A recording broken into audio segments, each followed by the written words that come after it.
सत्यम शिवम सुंदरम, देवों के देव महादेव, जो तीनों लोकों के स्वामी हैं, जो सृष्टि का आधार है, आदि है और अंत जिनसे है, उसी भगवान भोलेनाथ की एक कथा आज हम आपको सुनाएंगे। जो कथा ये साबित करती है कि भगवान भोलेनाथ ही इस सृष्टि के आधार है। उन्हीं से ये संसार है, जिसकी कृपा से पत्ते हिलते हैं, जिसकी कृपा से चिड़ियाँ चहकती हैं, जिनकी कृपा से सूरज उगता है और जिनकी कृपा से रात हो जाती है। और कहते हैं ना, अकाल मृत्यु वो मरे जो काम करे चांडाल का, काल भी उसका क्या करे जो भक्त हो महाकाल का। तो चलिए सुनते हैं इस पावन संगीत में कथा को मैं।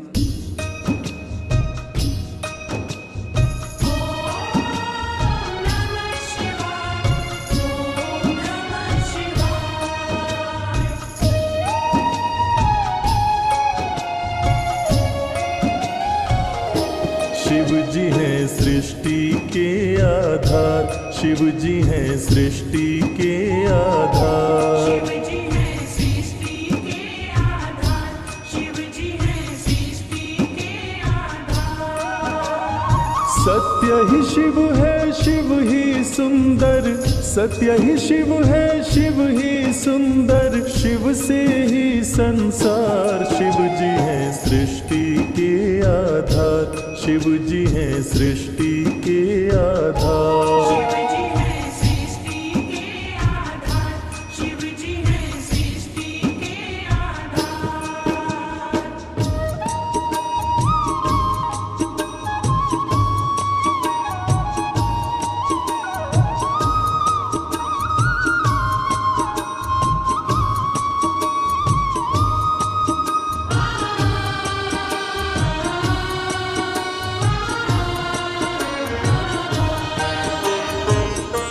ब्रह्मा विष्णु संग आए, देख शिव जी मुस्काए, दोनों को आसन देकर वो आदर सहित बिठाए। दोनों को आसन देकर वो आदर सहित बिठाए। ब्रह्मा जी शिव से बोले, राज वो दिल का खोले, दोनों में कौन बड़ा है, बता दो हे बम भोले। दोनों में कौन बड़ा है, बता दो हे बम भोले। आप जो कह देंगे हम दोनों, आप जो कह देंगे हम दोनों, कर लेंगे स्वीकार। शिव जी हैं सृष्टि के आधार, शिव जी हैं सृष्टि के आधार। शिव जी हैं सृष्टि के आधार, शिव जी हैं सृष्टि के आधार।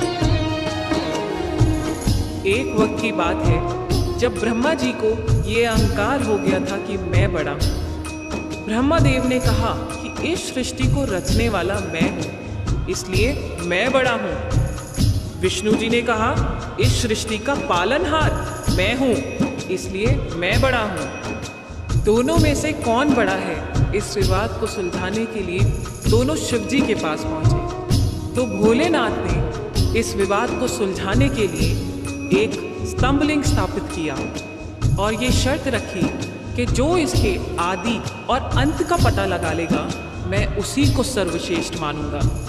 और ये सुनते ही ब्रह्मा जी और विष्णु जी उस स्तंभलिंग के आदि और अंत का पता लगाने निकल पड़े। आगे क्या हुआ? विष्णु जी खोज के हारे, पता लगने ना पाए, अंत में हार मान कर विष्णु जी वापस आए। अंत में हार मान कर विष्णु जी वापस ब्रह्मा भी ढूंढ न पाए, वो मन ही मन पछताए। विष्णु गर ढूंढ लिए तो वो हमसे बड़ा हो जाए। विष्णु घर ढूंढ लिए तो वो हमसे बड़ा हो जाए। कौन उपाय करूं ब्रह्मा जी, कौन उपाय करूं ब्रह्मा जी, करने लगे विचार। शिव जी हैं सृष्टि के आधार, शिव जी हैं सृष्टि के आधार। शिव जी है सृष्टि के आधार, शिव जी है सृष्टि के आधार।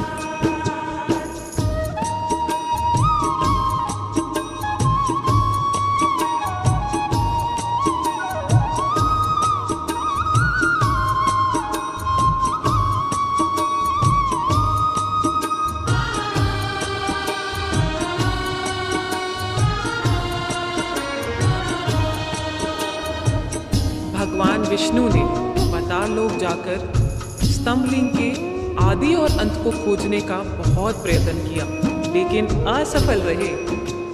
और अंत में हार मानकर शंकर भगवान के पास आकर दोनों हाथ जोड़कर बोले कि हे भोले, आपकी महिमा अपार है, आपके आदि और अंत का खोज करना हमारे वश की बात नहीं। हे प्रभु, आप तो आदि अनादि अनामे अविचल और अविनाशी हैं। आपका पता लगाना तो असंभव है। लेकिन दूसरी तरफ ब्रह्मा जी सोचते हैं कि मैंने पता नहीं लगाया, लेकिन अगर विष्णु ने पता लगा लिया तो क्या होगा, वो मुझसे बड़ा हो जाएगा। ऐसा सोचकर ब्रह्मा जी ने क्या किया और कैसे किया, आइए सुनते हैं। केवड़ा के फूल को देखे ब्रह्मा मन में हर्षाए। केवड़ा के फूल से अपनी वो सारी बात बताए। केवड़ा के फूल से अपनी वो सारी बात बताए। ब्रह्मा केवड़ा संग आए, महादेव को समझाए। केवड़ा को मस्तक पे चढ़ाकर संग मिलाए। केवड़ा को मस्तक पे चढ़ाकर संग मिलाए। कौन बड़ा है अब तो बताए, कौन बड़ा है अब तो बताए। करके सोच विचार, शिव जी हैं सृष्टि के आधार, शिव जी हैं सृष्टि के आधार। शिव जी है सृष्टि के आधार, शिव जी है सृष्टि के आधार।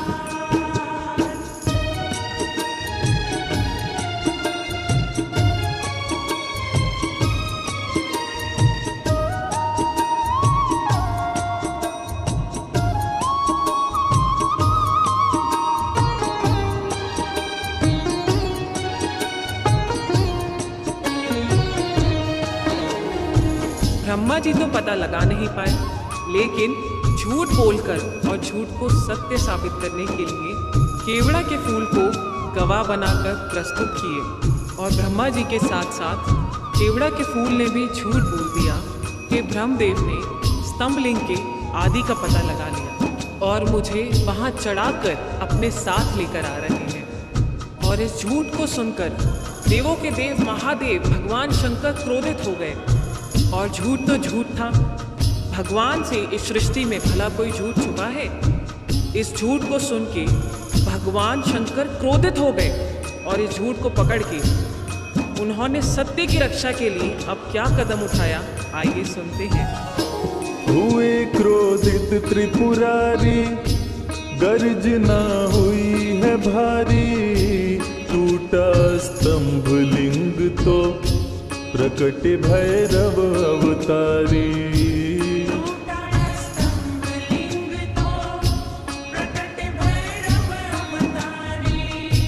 शिव ने आदेश दिया है, ब्रह्मा के सिर को उड़ाओ। काट के लाओ भैरव, तनिक ना देर लगाओ। घाट पे लाओ भैरव, तनिक ना देर लगाओ। श्राप दिए केवड़ा को पूजा में, श्राप दिए केवड़ा को पूजा में, ना कोई करे स्वीकार। शिव जी हैं सृष्टि के आधार, शिव ही हैं सृष्टि के आधार। शिव जी हैं सृष्टि के आधार, शिव जी हैं सृष्टि के आधार, शिव जी हैं। प्रिय श्रोताओं, इसी प्रकार ये साबित हुआ कि भगवान शंकर से कुछ नहीं छुपा है और भगवान विष्णु और ब्रह्मा जी भी इस बात को मान गए कि भोलेनाथ से